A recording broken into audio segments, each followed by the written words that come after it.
All right, hello, fourth graders. So today we are reading chapters 21 through 25. Let's remember last time we read, Stanley took the blame for the sunflower seeds. Mr. Sir's sunflower seeds were spilled everywhere, and it wasn't really Stanley's fault, but he said that he did it, and Mr. Sir took him to the warden's house. The warden put on special nail polish that she said had snake venom in it. And then she actually scratched Mr. Sir with her nails, and it looked like Mr. Sir was in pretty rough shape, but the warden said he's not going to die. So Stanley was pretty scared at this point. All right, chapter 21. It was a long walk back to his hole. Stanley looked out through the haze of heat and dirt at the other boys, lowering and raising their shovels. Group D was the furthest away. He realized that once again, he would be digging along after everyone else had quit. He hoped he'd finish before Mr. Sir recovered. He didn't want to be out there alone with Mr. Sir. "He won't die," the warden had said, "unfortunately for you." Walking across the desolate wasteland, Stanley thought about his great-great-grandfather. Not the pig stealer, but the pig stealer's son, the one who was robbed by Kissing Kate Barlow. He tried to imagine how he must have felt after Kissing Kate had left him stranded in the desert. It probably wasn't a whole lot different from the way he himself felt now. Kate Barlow had left his great-grandfather to face the hot, barren desert. The warden had left Stanley to face Mr. Sir. Somehow his great-grandfather had survived for 17 days, but he was rescued by a couple of rattlesnake hunters. He was insane when they found him. When he was asked how he had lived so long, he said he found refuge on God's thumb. He spent nearly a month in a hospital. He ended up marrying one of the nurses. Nobody ever knew what he meant by God's thumb, including himself. Stanley heard a twitching sound. He stopped in mid-step, with one foot still in the air. A rattlesnake lay coiled beneath his foot. Its tail was pointed upward, rattling. Stanley backed his leg away, then turned and ran. The rattlesnake didn't chase after him. It had rattled its tail to warn him to stay away. "Thanks for the warning," Stanley whispered as his heart pounded. The rattlesnake would be a lot more dangerous if it didn't have a rattle. "Hey, caveman," called Armpit, "you're still alive." "What'd the warden say?" asked X-Ray. "What'd you tell her?" asked Magnet. "I told her I stole the seeds," said Stanley. "Good going," said Magnet. "What'd she do?" asked Zigzag. Stanley shrugged one shoulder. "Nothing. She got mad at Mr. Sir for bothering her." He didn't feel like going into details. If he didn't talk about it, then maybe it didn't happen. He went over to his hole, and to his surprise, it was nearly finished. He stared at it, amazed. It didn't make sense. Or perhaps it did. He smiled. Since he had taken the blame for the sunflower seeds, he realized the other boys had dug his hole for him. "Hey, thanks," he said. "Don't look at me," said X-Ray. Confused, Stanley looked around, from Magnet to Armpit to Zigzag to Squid. None of them took credit for it. Then he turned to Zero, who had been quietly digging in his hole since Stanley's return. Zero was smaller than all the others. So I wonder who dug Stanley's hole for him. Sounds like it was Zero. Stanley was the first one finished. He spat in his hole, then showered and changed into his cleaner set of clothes. It had been 3 days since the laundry was done, so even his clean set was dirty and smelly. Tomorrow, these would become his work clothes, and his other set would be washed. He could think of no reason why Zero would dig his hole for him. Zero didn't even get any sunflower seeds. "I guess he likes to dig holes," Armpit had said. "He's a mole," Zigzag had said. "I think he eats dirt." "Moles don't eat dirt," X-Ray had pointed out. "Worms eat dirt." "Hey, Zero," Squid had asked. "Are you a mole or a worm?" Zero had said nothing. Stanley never even thanked him, but now he sat on his cot and waited for Zero to return from the shower room. "Thanks," he said as Zero entered the tent flap. Zero glanced at him, then went over to the crates, where he deposited his dirty clothes and towels. "Why'd you help me?" Stanley asked. Zero turned around. "You didn't steal the sunflower seeds," he said. "So, neither did you," said Stanley. Zero stared at him. His eyes seemed to expand, and it was almost as if Zero was looking right through him. "You didn't steal the sneakers," he said. Stanley said nothing. He watched Zero walk out of the tent. If anybody had X-ray vision, it was Zero. "Wait," he called, and hurried out after him.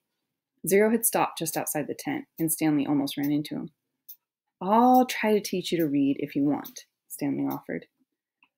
I don't know if I know how to teach, but I'm not that worn out today since you dug a lot of my hole. A big smile spread across Zero's face. They returned to the tent, where they were less likely to be bothered. Stanley got his box of stationery and a pen out of his crate. They sat on the ground. Do you know the alphabet? Stanley asked. For a second, he thought he saw a flash of defiance in Zero's eyes, but then it passed. I know some of it, Zero said. A, B, C, D. Keep going, said Stanley. Zero's eyes looked upward. E, F, said Stanley. G, said Zero. He blew some air out of the side of his mouth. H, I, K, P, H, I, J, K, L, Stanley said.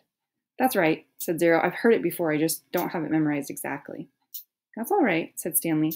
Here, I'll say the whole thing, just to kind of refresh your memory. Then you can try it.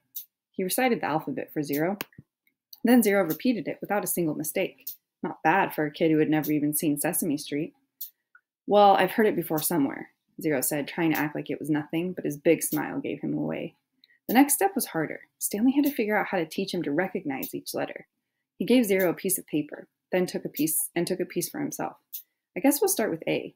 He printed a capital A, and then Zero copied it on his sheet of paper. The paper wasn't lined, which made it more difficult. But Zero's A wasn't bad, just a little big. Stanley told him he needed to write smaller or else they'd run out of paper real quick.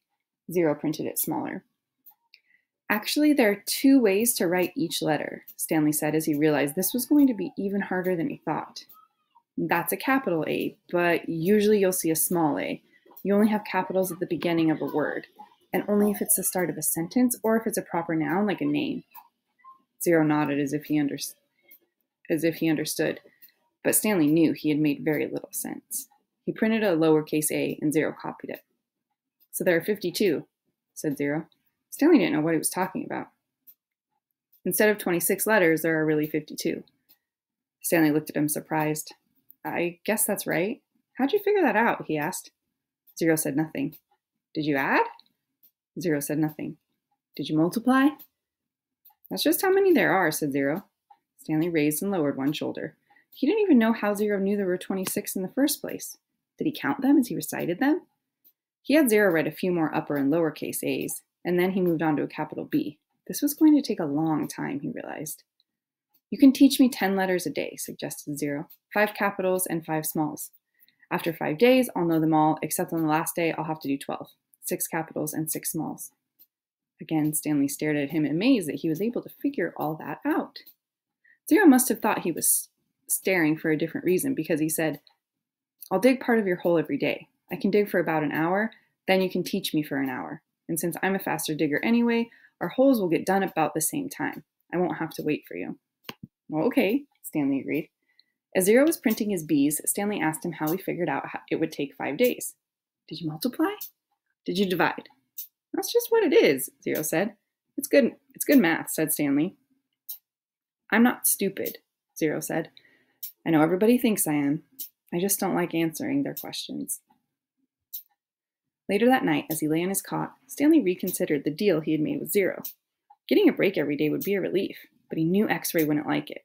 He wondered if there might be some way Zero would agree to dig part of X-Ray's hole as well. But then again, why should he? I'm the one teaching Zero. I need the break so I'll have the energy to teach him. I'm the one who took the blame for the sunflower seeds. I'm the one who Mr. Sir is mad at. He closed his eyes, and images from the warden's cabin floated inside his head. Her red fingernails, Mr. Sir writhing on the floor, her flowered makeup kit. He opened his eyes. He suddenly realized where he'd seen the gold tube before. He'd seen it in his mother's bathroom, and he'd seen it again in the warden's cabin. It was half of a lipstick container. KB. KB?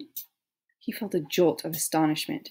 His mouth silently formed the name Kate Barlow, as he wondered if it really could have belonged to the Kissin' Outlaw. And 4th graders, we've heard the author mention Kissin' Kate Barlow before. An outlaw, so the Kissin' part is a nickname, and an outlaw is like a criminal from the old Western days. So outlaw is a criminal. Chapter 23. 110 years ago, Green Lake was the largest lake in Texas. It was full of clear, cool water, and it sparkled like a giant emerald in the sun. It was especially beautiful in the spring, when the peach trees, which lined the shore, bloomed with pink and rose-colored blossoms. There was always a town picnic on the 4th of July. They'd play games, dance, sing, and swim in the lake to keep cool. Prizes were awarded for the best peach pie and peach jam. A special prize was given every year to Miss Catherine Barlow for her fabulous spiced peaches. No one else even tried to make spiced peaches because they knew none could be as delicious as hers. Every summer, Miss Catherine would pick bushels of peaches and preserve them in jars with cinnamon, cloves, nutmeg, and other spices, which she kept secret. The jarred peaches would last all winter. They probably would have lasted a lot longer than that, but they were always eaten by the end of winter. It was said that Green Lake was heaven on earth, and that Miss Catherine's spiced peaches were food for the angels. Catherine Barlow was the town's only school teacher. She taught in an old one-room schoolhouse. It was old even then. The roof leaked, the windows wouldn't open, the door hung crooked on its bent hinges. She was a wonderful teacher, full of knowledge and full of life. The children loved her.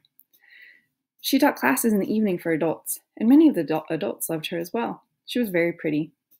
Her classes were often full of young men who were a lot more interested in the teacher than they were in getting education.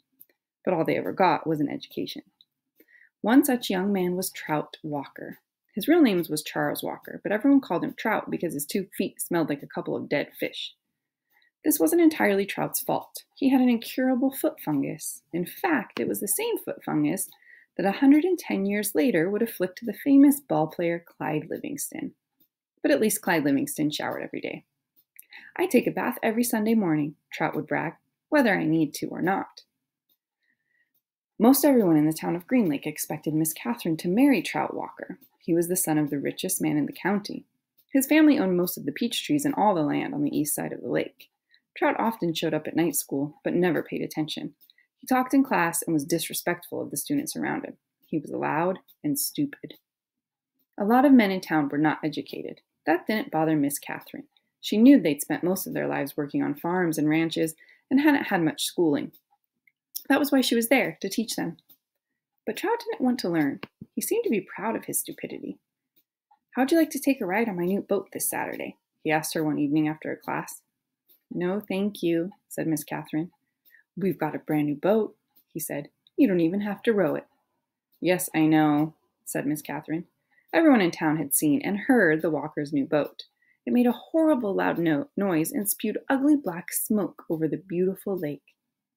Trout had always gotten everything he ever wanted. He found it hard to believe that Miss Catherine had turned him down. He pointed his finger at her and said, "No one ever says no to Charles Walker." "I believe I just did," said Catherine Barlow. Chapter 24. Stanley was half asleep as he got in line for breakfast, but the sight of Mr. Sir awakened him. The left side of Mr. Sir's face had swollen to the size of half a cantaloupe. There were 3 dark purple jagged lines running down his cheek where the warden had scratched him. The other boys in Stanley's tent had obviously seen Mr. Sir as well, but they had the good sense not to say anything. Stanley put a carton of juice and a plastic spoon on his tray. He kept his eyes down and hardly breathed as Mr. Sir ladled some oatmeal-like stuff into his bowl. He brought his tray to the table. Behind him, a boy from one of the other tents said, "Hey, what happened to your face?" Then there was a crash. Stanley turned to see Mr. Sir holding the boy's head against the oatmeal pot. "Is something wrong with my face?" The boy tried to speak but couldn't. Mr. Sir had him by the throat. "Does anyone see anything wrong with my face?" asked Mr. Sir as he continued to choke the boy. Nobody said anything. Mr. Sir let the boy go. His head banged against the table as he fell to the ground. Mr. Sir stood over him and asked, "How does my face look to you now?" A gurgling sound came out of the boy's mouth. Then he managed to gasp the word, "Fine. I'm kind of handsome, don't you think?" "Yes, Mr. Sir." Out on the lake, the other boys asked Stanley what he knew about Mr. Sir's face, but he just shrugged and dug his hole. If he didn't talk about it, maybe it would go away. He worked as hard and as fast as he could, not trying to pace himself. He just wanted to get off the lake and away from Mr. Sir as soon as possible. Besides, he knew he'd get a break. "Whenever you're ready, just let me know," Zero had said. The first time the water truck came, it was driven by Mr. Pendanski. The second time, Mr. Sir was driving. No one said anything except, "Thank you, Mr. Sir," as he filled each canteen. No one even dared to look at his grotesque face. As Stanley waited, he ran his tongue over the roof of his mouth and inside his cheeks. His mouth was as dry and as parched as the lake. The bright sun reflected off the side mirror of the truck, and Stanley had to shield his eyes with his hand. "Thank you, Mr. Sir," said Magnet as he took his canteen from him. "You thirsty, caveman?" Mr. Sir asked. "Yes, Mr. Sir," Stanley said, handing his canteen to him. Mr. Sir opened the nozzle, and the water flowed out of the tank, but it did not go into Stanley's canteen. Instead, he held the canteen right next to the stream of water. Stanley watched the water splatter on the dirt, where it was quickly absorbed by the thirsty ground. Mr. Sir let the water run for about 30 seconds, then stopped. "You want more?" he asked. Stanley didn't say anything. Mr. Sir turned the water back on, and again Stanley watched it pour onto the dirt. "There, that should be plenty." He handed Stanley his empty canteen. Stanley stared at the dark spot on the ground, which quickly shrank before his eyes. "Thank you, Mr. Sir," he said. All right, chapter 25. There was a doctor in the town of Green Lake 110 years ago. His name was Dr. Hawthorne, and whenever people got sick, they would go see Doc Hawthorne. But they would also see Sam, the onion man.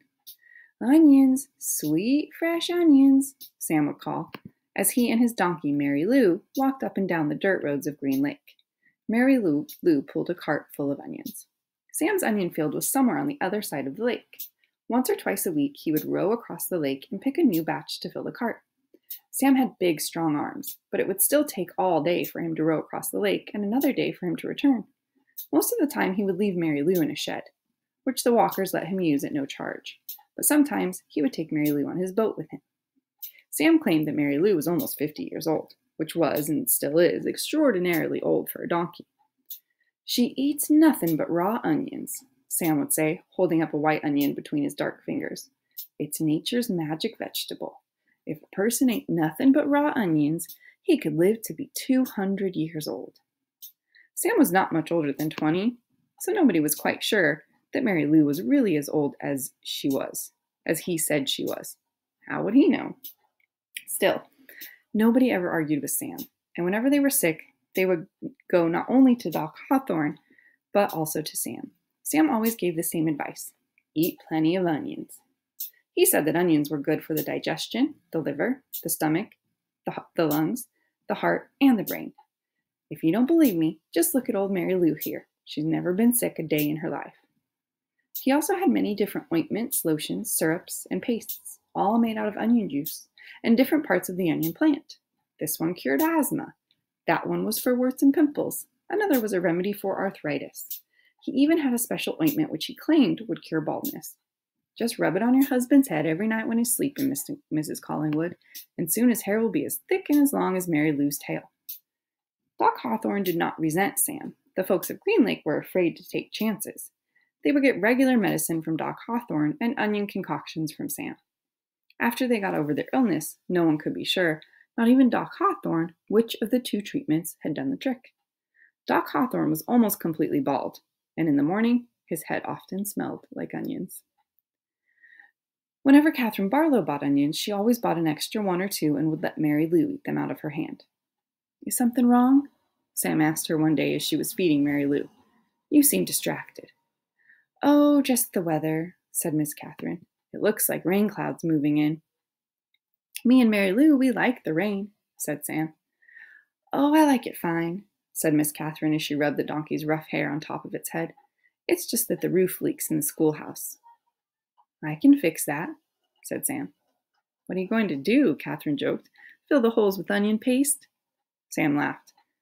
"I'm good with my hands," he told her. "I built my own boat. If it leaked, I'd be in big trouble." Catherine couldn't help but notice his strong, firm hands. They made a deal. He agreed to fix the leaky roof in exchange for 6 jars of spiced peaches. It took Sam a week to fix the roof, because he could only work in the afternoons after school let out and before night classes began. Sam wasn't allowed to attend classes because he was a Negro, but they let him fix the building. So 4th graders, this means that he was an African American, and this is not a bad word. A lot of times when I read this book with 4th graders, they think, "Oh, that's a bad word." It's not. It's an old-fashioned term.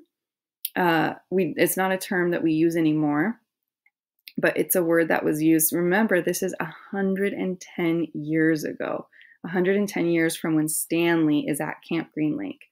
Okay, so way before Martin Luther King, before any of that. So he wasn't allowed to go to class, to go to school, because he was an African American, but he was allowed to fix the building, right? Miss Catherine usually stayed in the schoolhouse, grading papers and such, while Sam worked on the roof. She enjoyed what little conversation they were able to have, shouting up and down to each other. She was surprised by his interest in poetry. When he took a break, she would sometimes read a poem to him. On more than one occasion, she would start to read a poem by Poe or Longfellow, only to hear him finish it for her, from memory. It was sad when the roof was finished. "Is something wrong?" he asked. "No, you did a wonderful job," she said. "It's just that the windows won't open. The children and I would enjoy a breeze now and then."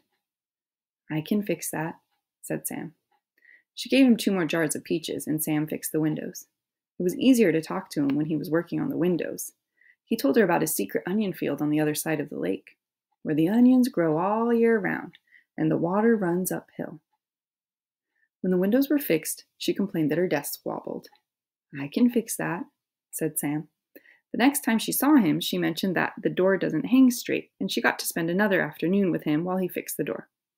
By the end of the first semester, Onion Sam had turned the old, run-down schoolhouse into a well-crafted, freshly painted jewel of a building that the whole town was proud of. People passing by would stop and admire it. "That's our schoolhouse. It shows how much we value education here in Green Lake." The only person who wasn't happy with it was Miss Catherine. She'd run out of things needing to be fixed. She sat at her desk one afternoon, listening to the pitter-patter of the rain on the roof. No water leaked into the classroom, except for the few drops that came from her eyes. "Onions, hot, sweet onions," Sam called out on the street. She ran to him. She wanted to throw her arms around him, but couldn't bring herself to do it. Instead, she hugged Mary Lou's neck. "Is something wrong?" he asked her. "Oh, Sam," she said, "my heart is breaking." "I can fix that," said Sam. She turned to him. He took hold of both her hands and kissed her. Because of the rain, there was nobody else out on the street. Even if there was, Catherine and Sam wouldn't have noticed. They were lost in their own world. At that moment, however, Hattie Parker stepped out of the general store. They didn't see her, but she saw them. She pointed her quivering finger in their direction and whispered, "God will punish you." Okay, so remember, 110 years ago, it wasn't okay for an African American man to be kissing a white woman. So even though Sam and Catherine love each other, other people who see it think that it's not okay because it was so long ago. All right, next time, chapter 26.